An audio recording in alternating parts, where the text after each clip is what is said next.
Do you feel the Leader. Deputy Leader Angela.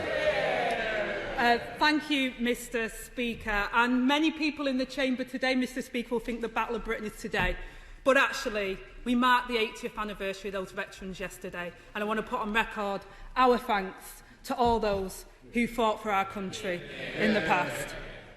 Mr Speaker wants to start by reading the Prime Minister a message that I've received from a man called Keir. Keir wasn't able to go to work today and his children couldn't go to school because his family had to wait for their coronavirus test results despite the Prime Minister's promise of results within 24 hours. Yeah.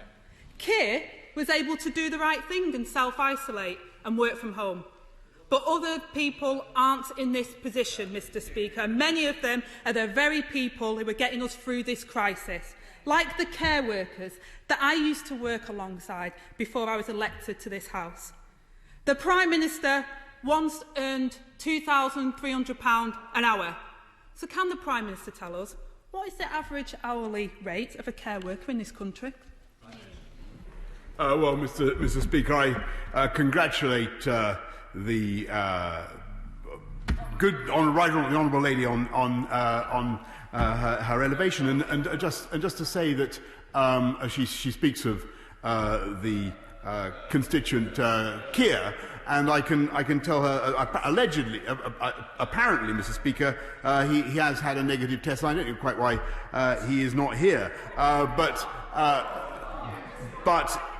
89% of those who have tests get them within in-person tests, get them the next day, and we are working very fast to turn around all the test requests that we get. And I think most people looking at the record of this country in delivering tests across the nation will see that it actually compares extremely well with any other European country. We've conducted more tests than any other European country, and that is why we are able to deliver tests, as I say, and deliver results in 80% of the cases where we know the contacts. And she says that she asked about care homes, Mr. Speaker. And I can tell the House today we are launching the Winter Care Home Action Plan, and we will do everything. She's right to raise the issue of care homes. We are concerned about infection rates in care homes, but we will do everything we can to ensure that care homes and their workers are protected. And on her final point, Mr. Speaker, I am proud that it is this government that has instituted the national living wage to ensure that every worker in this country, including care home workers, is paid substantially more thanks to the care and the work of the people of this country. It's finished. Okay.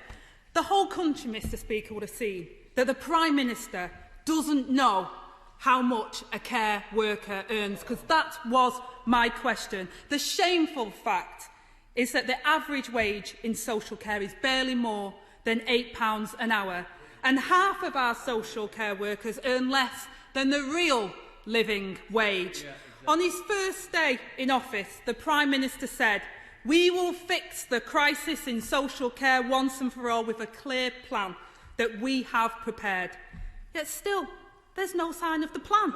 And the additional funding to prevent infection is going to run out, Mr Speaker, at the end of this month.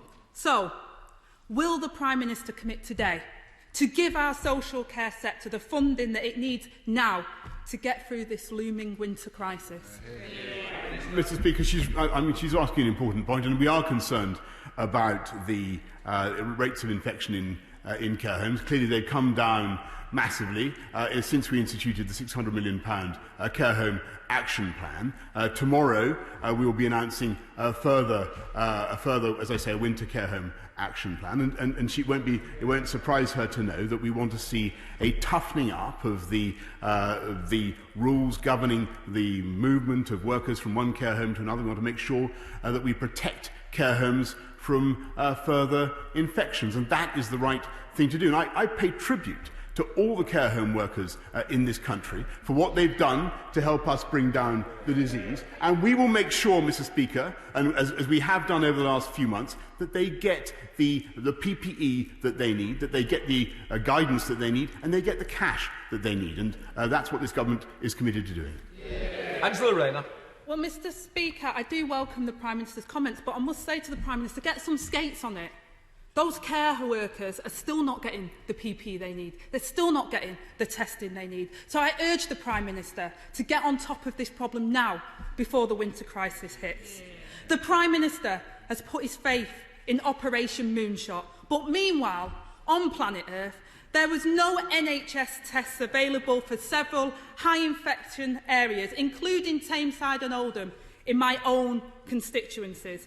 In July, the government promised that there would be weekly tests in care homes, and they promised this for September. So can the Prime Minister confirm, yes or no, do all care homes in this country have weekly tests? Well, Mr. Speaker, yes, to the best of my knowledge, care homes in this country should get weekly tests for all staff members and tests every 28 days for those who are in the care homes, the residents in the care homes. And, Mr. Speaker, of course, she's right to express the frustration of people across this country about the massive demand there is now for tests, and it has hugely increased. I think everybody can see just in the last few days a colossal spike in the number of people who want tests and who want to ascertain whether they've got coronavirus. And what we're trying to do now is meet that demand at record speed. And just in the last couple of weeks, we've increased the capacity of our testing systems by 10%. We've got 4 new labs that we are building in Newport, in Newcastle, in Charnwood, and in Brant's-Bridge. And we want to get up, just so she knows the scale of the ambition, we want to get up to 500,000 tests per day by the end of October. Now, as I say, that is a huge, huge number, and I really do pay tribute to all those who are delivering it. And I know that the opposition benches like to make these international comparisons. I would just repeat, Mr. Speaker, that we are testing more than any other European country. No. Well, Mr. Speaker, I heard what the Prime Minister had to say, but I have to say to him yesterday, the Chief Executive of Care England said, we were promised weekly testing for staff. That has not been delivered. Time and time again, he makes promises and then breaks those promises. In June, he told this House, I can undertake now to get all tests turned around in 24 hours by the end of June. They've had 6 months, Mr. Speaker, to get this right, and yet the Prime Minister still can't deliver on his promises. The Health Secretary said yesterday it would take weeks to sort the situation out. Well, Mr. Speaker, we don't have weeks, but the government's latest figures show that there were an average of 62,000 people tested per day, not 500,000. The Prime Minister said that testing capacity is at 300,000, but the average is 62,000 a day.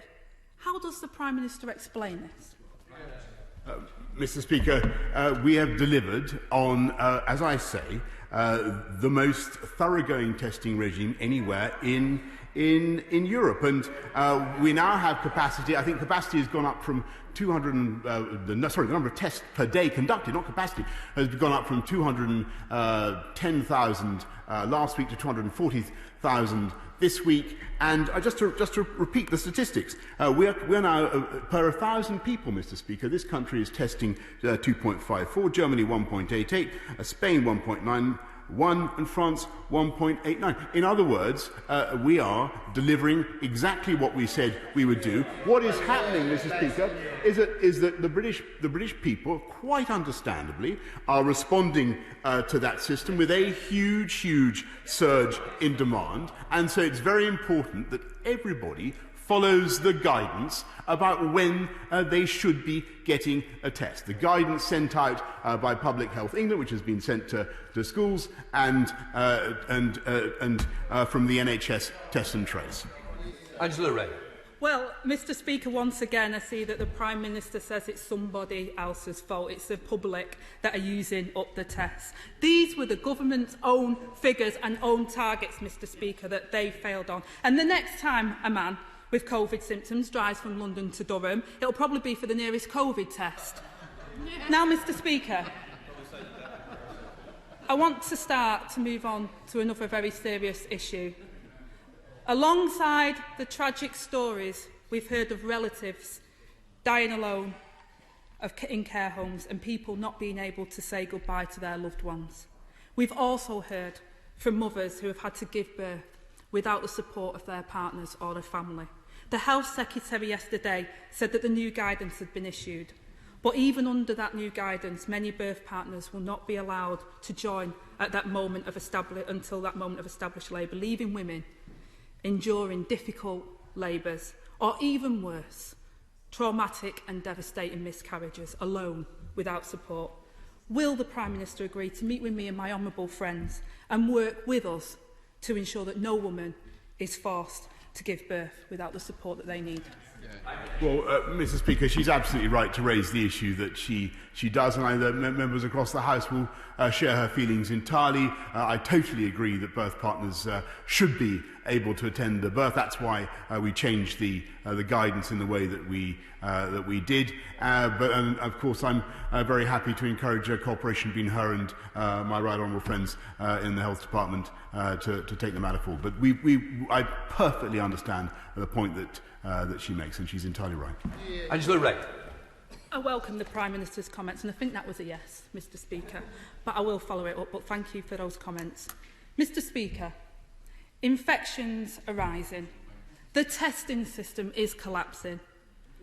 When you are the Prime Minister, you can't keep trying to blame other people for your own incompetence. We have the highest death toll in Europe, and we're on course for one of the worst recessions in the developed world.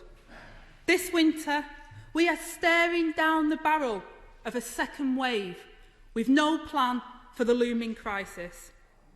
People can't say goodbye to their loved ones, grandparents can't see their grandchildren, and frontline staff can't get the tests that they need. And what was the top priority for the COVID War Cabinet this weekend? Restoring grouse shooting. I suppose, Mr Speaker, it's good news for people like the Prime Minister's friend who paid for a luxury Christmas getaway to a Caribbean island and funded his leadership campaign and just so happens to own 2 Grousemore estates. So, Prime Minister, is this really your top priority? Mr Speaker, while the Labour opposition has been consistently carping from the sidelines throughout this crisis and raising, frankly, I think issues that are tangential, if not scarce stories about what is going on, we are getting on with delivering for the British public. We're not only massively ramping up, and Mr Speaker, she hasn't contested any of my statistics today about the extent to which this country is now testing more than any other European country. She hasn't disputed the massive acceleration in our programme. We are getting on. I'll answer the substance of her question. Thank you very much. We're getting on with delivering on the priorities of the British people, getting us through this COVID crisis, delivering on making our country safer, by the way, bringing forward measures to stop the early release of dangerous sexual and violent offenders, which I hope that she will support, strengthening our union, Mr Speaker, which in principle the front bench opposite should support, building more homes across this country, more affordable homes across this country, which she should support, in addition to recruiting more doctors, more nurses, and building more hospitals. Mr Speaker, I don't think anybody is in any doubt that this government is facing some of the most difficult dilemmas that any modern government has had to face. But every day we are helping to solve them thanks to the massive common sense of the British people, who are getting on who are getting on with delivering our programme, getting on with delivering our fight against coronavirus. And it's with the common sense of the British people that we will succeed, build back better than ever.